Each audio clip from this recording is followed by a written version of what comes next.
My name is Sylvester McCoy, and you're watching Doctor Freedom.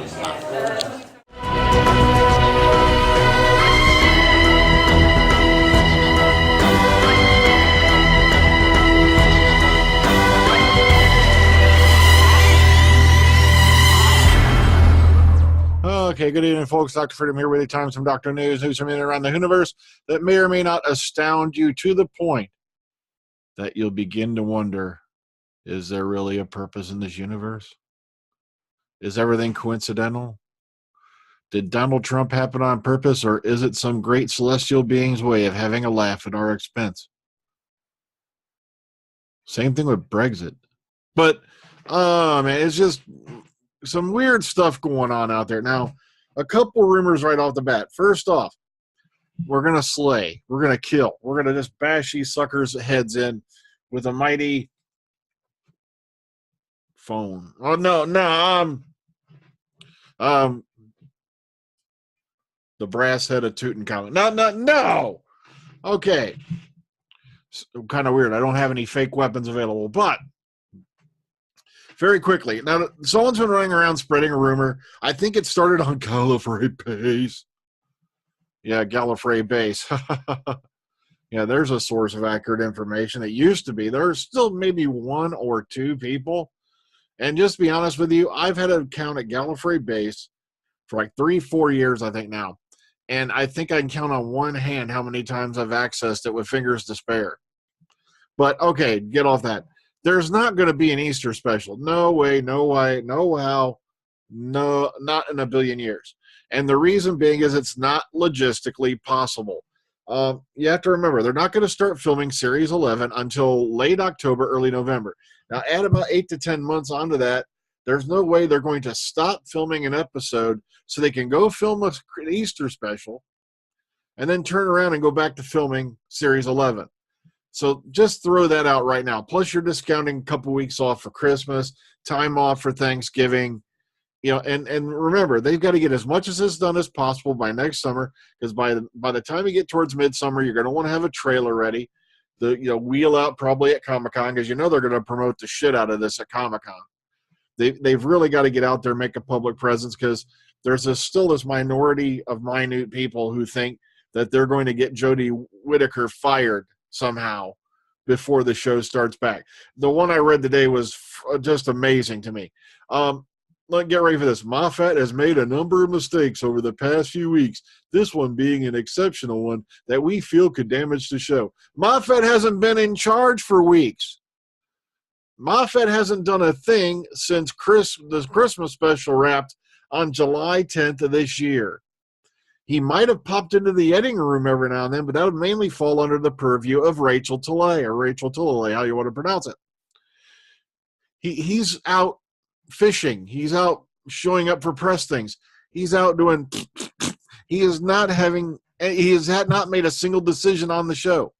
Now, one other rumor I'm hearing, and I got to keep my ears to the grindstone because I'm being told this is coming from a halfway reputable source, is the fact they may be cutting down to 10 episodes. Don't blame Jodie Whittaker. Don't blame Chris Chibnall. Blame the Beeb, because the Beeb has been slowly pulling the belt on everybody budget-wise. Look at what they did to Capaldi. He started out like $400K per year. Now he's down to $200. He was down to $250, which is what they're paying Jodie Whittaker to start, yet they're calling it equality. Oh, well. Just some crazy stuff I've read. It doesn't get any better than this, though. Girly Letters put this up, and this was from SFX Magazine. All right. If you're going to cast a woman, at least cast someone quirky. Chibnall has effectively cast a housewife. Pearl Mackie is more doctor-like than Jodie Whittaker. This is the blandest casting since Peter Davison. And to which SFX replied, a housewife, because they all look alike, as we know. As for not good for the show, isn't doubling the pool of available talent for the lead role a positive? See, a lot of people don't think of it that way, though, and that's what's sad. It really is. All right, let's get into the news, shall we? Because we got more mediocre stuff to go through. All right. Now, well, not mediocre, just redundant. And you'll see what I mean. Here we go. Off the top bat. Jenna Coleman has been asked to return for the Doctor Who Christmas special. How many weeks ago did I cover this? And they're just now getting to this on August 16th. And also, not has been asked, probably already been done. They, like as I said, they wrapped filming on July 10th. Now, unless they're going to run her in during post and film something quick for like the regeneration scene. But the thing is, I think she's already been there, done that, and gone. Because they're filming Victoria right now. So I think these guys are way late to the game. Come on, even I had that weeks ago, and that was through another magazine. Oh, man, I'll have to look it up, but I remember doing a whole thing on it, that Jenna Coleman had been asked to be in the Christmas show, and Radio Times is just now getting to it? Sheesh. Somebody better wake up them guys. They're being run over by the stupid train. All right, moving on. Sixth thing, man, you see, they should be on the Freedom Train. Okay. Fight the power. All right. Sixth thing we've learned about the new Doctor Who Jodie Whittaker, and this has to do with the interview at BBC Radio 2 the other day. Unfortunately, I completely forgot and missed this one, so I'm going to put it up here for you to read today. Like, she had to battle like the Daleks were after her to get the role, and it says right here, it was certainly not handed to me on a plate. There was a long process, as there should be. They needed to make sure I was right for the part. You had to put yourself in a position where you're going to fight for a role like this. You want someone who's fighting for it because it's such an honor. You can't be blasé about it. So no, she didn't just walk in there and the Chibs goes, hey, you're the new Doctor. Hilk. That's not how it happened. I wish everybody, I want to know what other actresses she'll audition against. That's frankly none of your damn business. And you think they're to come by and go, hello, I'm the one who failed. No, you'll get that in a few months. I guarantee you by the end of this year, you're going to get the whole I could have been the Doctor thing.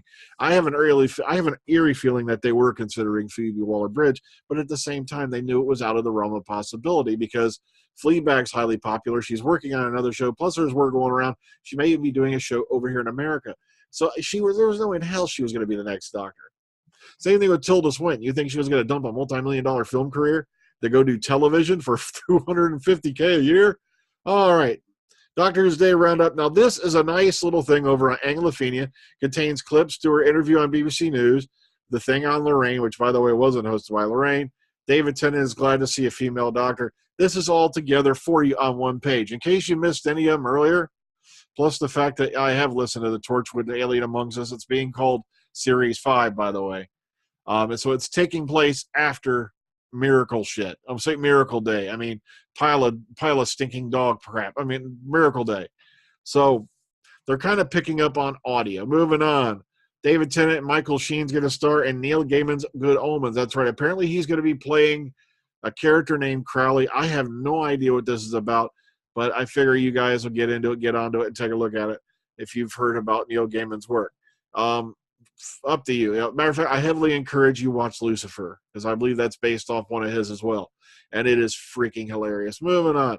Matt Smith begged BBC bosses to tell him who the next Doctor was, and they did. So if you watch this little clip right here, it was him calling up Jodie and leaving her some funny ass voicemails. If it's the one I think it is, and there's Karen Gillan there to make sure he has cab fare. Oh, I'm not kidding. I don't know how he's sitting on the same stage. She's going to be set for life by the end of this decade. She don't even have to work again. She's already doing her own freaking movies. Oh, man. That must be like, hello, Karen. I'd like to go down to the food court. I'd like to eat. All right, moving on. David, I'm picking on Matt Smith a little. All right. David Tennant's definition of Doctor Who could not be more perfect. Matter of fact, okay. Defining Doctor Who can be difficult. There's more interpretations of that character than you can shake a sonic screwdriver at. It's about a girl in a box who travels around the universe, Tennant replied, clearly giving a nod to his former Broadchurch co-star, Jodie Whittaker, who just happened to have landed the role. He goes, when you break this down, this is a completely bonkers idea. This is ducks who steal treasure, who go back in time. Oh, he's talking about DuckTales now. Duh, sorry about that. So that's what he said basically about Doctor Who, and, about a young girl who travels through time or whatever. Well, not exactly old, being over 2,000. But yeah, I've watched the DuckTales thing. By the way, it's up on the Disney XD channel on YouTube if you want to watch it. It's 44 minutes. And like I said, it's kind of fun to watch. Of course, here's the thing that's been flying around like mad. David Tennant is apparently going to appear as Kilgrave in Series 2 of Jessica Jones.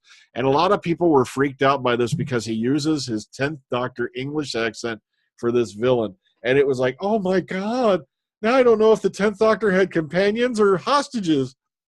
I'm not kidding. There are people just going nuts over that, the fact he uses Doctor Who accent.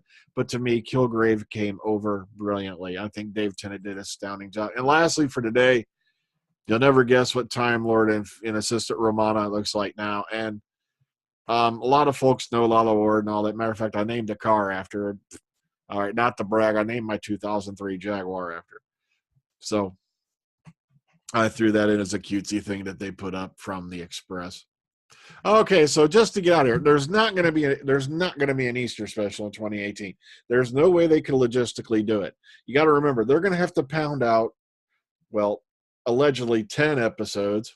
Like I said, unfortunately, it's coming from a source someone is telling me has been accurate on several things before. Okay, so we got to keep our eye on it. So 10 to 12 episodes, you're going to have to pound them out, have a trailer done for Comic-Con, have this thing ready, hopefully by September at the latest. I'm hoping September or maybe mid-September. And it's like they're not going to have time to jump off, do an episode for Easter, and then jump back on and have all this done, including a Christmas special for next year. It's not possible. Now, a lot of people have been harping on Chibnall for not doing a Christmas special for this year. The thing is, would you honestly want to intro your new Doctor in a Christmas special one-off and then have to wait another how many months to continue the development of that character? So I can see why Chibnall had that point, because he wants a full chance for everybody to sit down and see this character develop. He's taking a big freaking risk here as it is. Let alone gambling that everybody's going to throw down their sonic screwdrivers and their fezzes and throw a baby fit. Then again, they're already doing that in most cases. But like I said, well, actually, I'm mistaken by saying most. It's still a minority. A lot of the hardcore people I knew who were dead against it are now saying, you know what? I'm going to give her a chance. And that's all you should do. If you really are a fan of this show, quit the freaking whining. Quit the attempts to backstab with these petty little remarks like Doctor Who 1963 to 2017. They're filming episodes this year, you jackass, which means they're still going to be on next year. So at least get the date right if you're going to act like a moron. Oh, I'm out of here before I explode. Good night, folks. Take care. Bye-bye.